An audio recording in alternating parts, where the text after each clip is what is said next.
नमस्कार मित्रांनो शेतकऱ्यांसाठी एक मोठ्या आनंदाची बातमी आहे. मित्रांनो, आता शेतकऱ्यांच्या खात्यामध्ये पीक विमा नुकसान भरपाई जमा होण्यास सुरुवात झालेली आहे. तर मित्रांनो, आता कोणत्या शेतकऱ्यांच्या खात्यामध्ये हा पीक विमा जमा होणार याची संपूर्ण माहिती आज आपण या व्हिडिओमध्ये जाणून घेणार आहोत. तर मित्रांनो, व्हिडिओ शेवटपर्यंत पहा. चला तर मित्रांनो, आपण जराही वेळ न वाया घालवता या व्हिडिओला सुरुवात करूया. तर पहा मित्रांनो, राज्य सरकारने शेतकऱ्यांना हिस्सा आणि आपला विमा हप्ता दिल्यामुळे शेतकऱ्यांना खरीपातील 2,308 कोटी रुपयांची भरपाई मिळण्याचा मार्ग मोकळा झाला आहे. शेतकऱ्यांच्या खात्यामध्ये रक्कम जमा होण्यास सुरुवात होईल आणि मंगळवारपर्यंत शेतकऱ्यांच्या खात्यामध्ये ही रक्कम जमा होईल, असे कृषी विभागाने सांगितले आहे.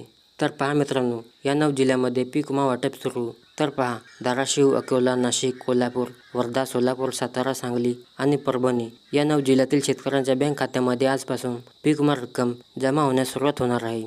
तर पहा मित्रांनो, सन 2023 खरीप हंगामातील शेती पीक उत्पादनात शेतकऱ्यांना झालेल्या आर्थिक नुकसानीपोटी राज्य सरकारने जाहीर केलेल्या हेक्टरी 36,000 रुपये मदतीचे वितरण करण्यासंदर्भातील तांत्रिक अडचणी महाआयटी व महसूल विभागाच्या सहाय्याने तात्काळ सोडवण्यात येऊन येत्या सोमवारपासून पात्र लाभार्थी शेतकऱ्यांच्या खात्यामध्ये हे अनुदान थेट वर्ग करण्याचे निर्देश आज झालेल्या बैठकीमध्ये देण्यात आले आहेत.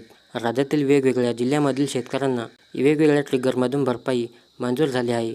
विमा कंपन्यांना राज्यांनी आपला हिस्साचा पहिला हप्ता दिल्यानंतर स्थानिक नैसर्गिक आपत्ती आणि हंगामातील प्रतिकूल परिस्थिती या 2 ट्रिगरमधून मंजूर झालेली भरपाई देण्यास सुरुवात केली आहे. काढणी पश्चात नुकसान भरपाई आणि पीक कापणी प्रयोग आधारित भरपाई राज्यांनी आपला दुसरा विमा हप्ता दिला आहे.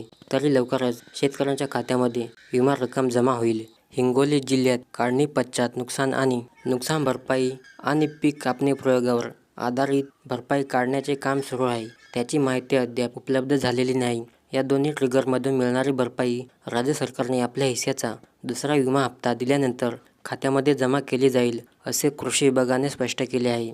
नाशिक विभागातील नाशिक, धुळे, नंदुरबार आणि जळगाव जिल्ह्यातील शेतकऱ्यांना 150 कोटी रुपयांची भरपाई मंजूर झाली आहे. त्यापैकी 27 कोटी रुपये शेतकऱ्यांच्या खात्यामध्ये जमा करण्यात आले आहेत, तर 122 कोटी रुपये प्रलंबित असून ते जमा करण्याची प्रक्रिया सुरू आहे. कोल्हापूर विभागातील सातारा, सांगली आणि कोल्हापूर या जिल्ह्यातील शेतकऱ्यांना 15 कोटी 49 लाख रुपयांची भरपाई मंजूर झाली आहे. त्यापैकी 9 कोटी 67 लाख रुपये शेतकऱ्यांच्या खात्यामध्ये जमा झाले, तर अजून 5 कोटी 82 लाख रुपये जमा करण्याचे काम सुरू आहे, असे कृषी विभागाने सांगितले आहे.